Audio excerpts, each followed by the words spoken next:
بسم اللہ الرحمن الرحیم۔ میں غلام اکبر اپنی آج کی بات کے ساتھ اپنے یوٹیوب چینل پر آپ سے مخاطب ہوں۔ آج 23 مارچ ہے، یوم پاکستان۔ آج کے روز 81 برس قبل جب میں تقریباً 8 یا 9 ماہ کا تھا،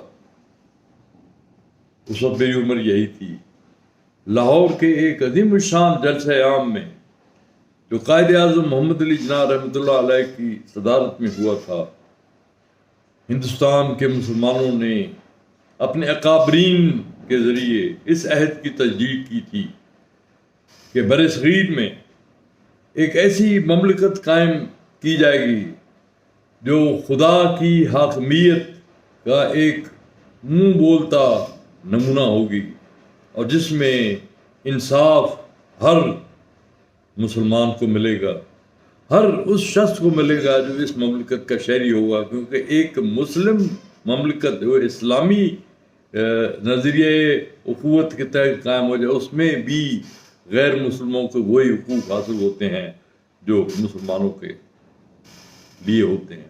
فرق صرف یہ ہے کہ قوانین ان کے لیے الگ ہوتے ہیں، ہمارے لیے الگ ہوتے ہیں، مسلمانوں کے لیے الگ ہوتے ہیں۔ تو یہ ریاست مدینہ کے قیام کا عہد تھا۔ جب عمران خان ریاست مدینہ کی بات کرتے ہیں، وہ قائد اعظم محمد علی جناح کے عہد کو آگے بڑھانے کی بات کرتے ہیں۔ میں یہاں ایک بات بڑی وضاحت کے ساتھ کہنا چاہتا ہوں کہ 23 مارچ 1940 جو قرارداد پاکستان پیش ہوئی تھی، اسے چند سال بعد، 3 برس بعد، بیورلی نکلز ایک بڑا صحافی، وہ انگلینڈ سے پاکستان آیا تھا، اس نے انٹرویو لیا تھا یہاں کے بڑے لیڈروں کا، جس میں گاندھی شامل تھے، نہرو تھے، سب سے بڑھ کر قائد اعظم محمد علی جناح تھے۔ اس انٹرویو میں، یہ بڑا لمبا اور دلچسپ انٹرویو ہے، اس کتاب کا نام ہے ورڈکٹ آن انڈیا، جس میں تمام انٹرویو موجود ہیں۔ تو وہ انٹرویو جو ہے وہ شاہد ہے کہ قائد اعظم کیسا پاکستان چاہتے تھے۔ بیورلی نکلز نے قائد اعظم سے پوچھا کہ پاکستان کیوں؟ جواب ملا، اس لیے کہ ہم ایک قوم ہیں۔ انہوں نے کہا قوم کیسے ہیں؟ قوم تو پہلے بھی تھے، انڈیا ایک قوم ہے۔ کہا نہیں، مسلمان ایک الگ قوم ہے، ہم ایک قوم ہیں، اس لیے ہم پاکستان بنانا چاہتے ہیں اپنے لیے۔ پھر بیورلی نکلز نے پوچھا کہ آپ کا مطلب ہے کہ آپ ایک ایسی مملکت قائم کرنا چاہتے ہیں جس میں اسلام نافذ کریں گے؟ تو قائد اعظم محمد علی جناح نے کہا کہ یہ تم نے عجیب سوال کیا ہے، اور کس لیے ہم نے یہ مملکت بنانی ہے؟ ہم اپنا ہی نظام نافذ کریں گے۔ تو اس کی مزید وضاحت چاہی بیورلی نکلز نے۔ اس نے کہا کہ مطلب آپ یہ ہے کہ آپ شرعی قوانین نافذ کریں گے، شریعت کا نفاذ ہوگا آپ کے پاکستان میں۔ تو قائد اعظم تم ایک وجہ بتاؤ کہ ہم جو مملکت جد و جہد کی بات قائم کریں، اس میں اپنے قوانین کیوں نہ نافذ کریں؟ وہ ہمارے قوانین ہیں، اس کے بغیر، ان قوانین کے بغیر ہماری شناخت نہیں ہوتی۔ پھر ایک اور سوال کے جواب میں جو دوبارہ انہوں نے ریپیٹ کیا سوال کہ آخر آپ کیوں ساتھ نہیں رہ سکتے ہندوؤں کے؟ تو جواب دیا کہ ہندو گائے کی پوجا کرتے ہیں، ہم گائے کو کاٹ کر کھاتے ہیں، یہ فرق ہے، ہم ساتھ نہیں رہ سکتے۔ اب میں ان سیکولر حضرات سے مخاطب ہوں جو قائد اعظم پر الزام لگاتے ہیں کہ وہ ایک سیکولر پاکستان کے قیام کے لیے جدوجہد کر رہے تھے۔ یہ سراسر جھوٹ ہے۔ قائد اعظم کو سمجھنا ہے تو یہ انٹرویو جس کا میں نے حوالہ دیا ہے اسے پڑھ لیں۔ اتفاق یہ ہے کہ عمران خان اسی سوچ کے حامل ہیں جس سوچ نے پاکستان کو جنم دیا، اور یہ اتفاق جو ہے وہ عمران خان کو سیاست میں لایا، اور آج وہ پاکستان کے وزیر اعظم ہیں۔ اگرچہ انہیں 2.5 برس ہو گئے ہیں حکومت قائم کیے ہوئے اپنی، ایک عظیم کارنامہ ہے، انہوں نے ایک سیاسی جماعت بنائی اور اسے چند برس کی سٹرگل کے بعد یہاں لا کھڑا کیا کہ آج وہ پاکستان کی سب سے بڑی جماعت ہے۔ یہ پہلا کارنامہ جو ہے ان کا عمل میں آ چکا ہے، یہ ان سے کوئی نہیں چھین سکے گا۔ دوسری 2 بڑی جماعتیں جو ہیں وہ پسپائی پر ہیں، انہوں نے پی ڈی ایم بنائی ہے، وہ ایک جنگ لڑنا چاہتے ہیں بقا کی۔ یہ جنگ وہ ابھی سے ہی ہارنا شروع کر چکے ہیں، اگرچہ اس وقت انہیں تھوڑی سی امداد ملی ہے کہ وزیر اعظم عمران خان کورونا کے مرض میں مبتلا ہوئے، اب وہ صحت یاب ہو رہے ہیں، لیکن مجھے یوں ہی خیال آیا کہ مریم بی بی کی جو پی ڈی ایم ہے اس کو بلاول بھٹو زرداری کی پی کے بچھڑنے کا زیادہ نقصان نہیں ہوا، بچھڑ تو چکے ہیں۔ جو باتیں کل کہی ہیں نا، ایک نے کہا کہ ہم ایک سلیکٹڈ وزیر اعظم کے بعد دوسرے سلیکٹڈ وزیر اعظم کا راستہ کھلا نہیں چھوڑیں گے۔ اب یہ انہوں نے تقریباً یہی بات کہی۔ اب اس کے جواب میں بلاول بھٹو نے کیا کہا؟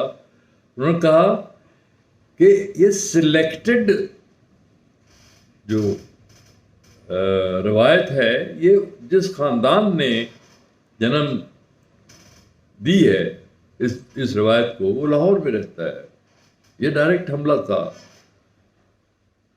نواز شریف پر۔ اب اس بیان بازی کے بعد، اس تبادلے کے بعد جو یہ بڑے سخت الفاظ ہیں، ممکن نہیں ہے کہ یہ پھر دوبارہ بہن بھائی کا ڈرامہ کھیلے۔ تو پی ڈی ایم عملی طور پر 2 لخت ہو چکی ہے۔ باقی پارٹیاں جو ہے نا وہ ٹھیک ہے، مولانا فضل الرحمان علائی ہیں، وہ کرائے کے آدمی ہیں، وہ کرائے پر اپنی خدمات پیش کرتے رہتے ہیں۔ اب انہوں نے ایک بار پھر یہ خدمات پیش کی ہیں کہ مریم نواز کو جب پیش ہونا ہوگا نیب کے سامنے چند سخت سوالات کا جواب دینے کے لیے، جن سے بچنا ان کے لیے بہت مشکل ہے۔ اگر مشکل نہ ہوتا تو وہ مولانا فضل الرحمان سے یہ امداد نہ لیتی۔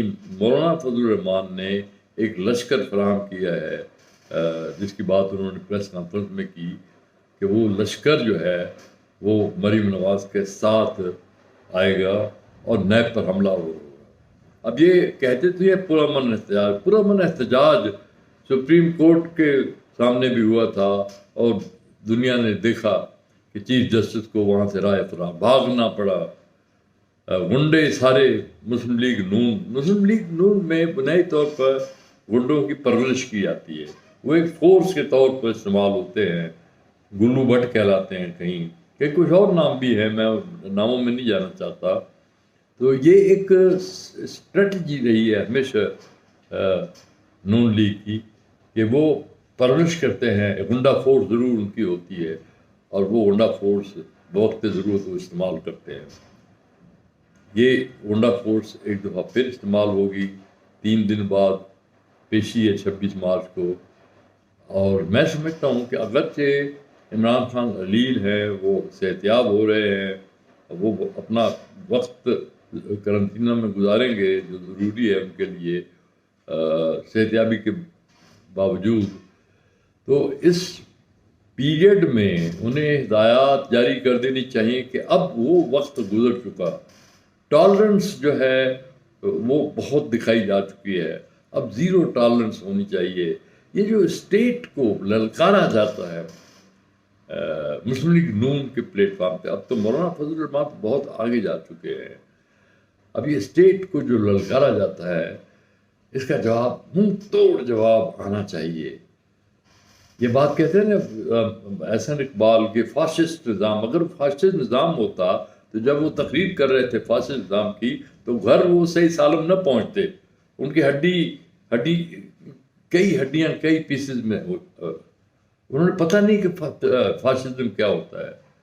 فاشزم میں آپ وزیر اعظم کو اس طرح سے بے دھڑک گالیاں نہیں دے سکتے. یہ فاشزم نہیں ہے، یہ عمران خان کی جمہوریت ہے. میں سمجھتا ہوں کہ میں اس جمہوریت کے اب حق میں نہیں رہا. اب عمران خان کو بڑی آئینی قوت کے ساتھ اس شر کا مقابلہ کرنا ہوگا، جس شر کو مریم نواز آگے بڑھانا چاہتی ہیں. پاکستان اس کا متحمل نہیں ہو سکتا. میرے خیال میں 26 مارچ ایک ڈیفائننگ ڈیٹ ہے.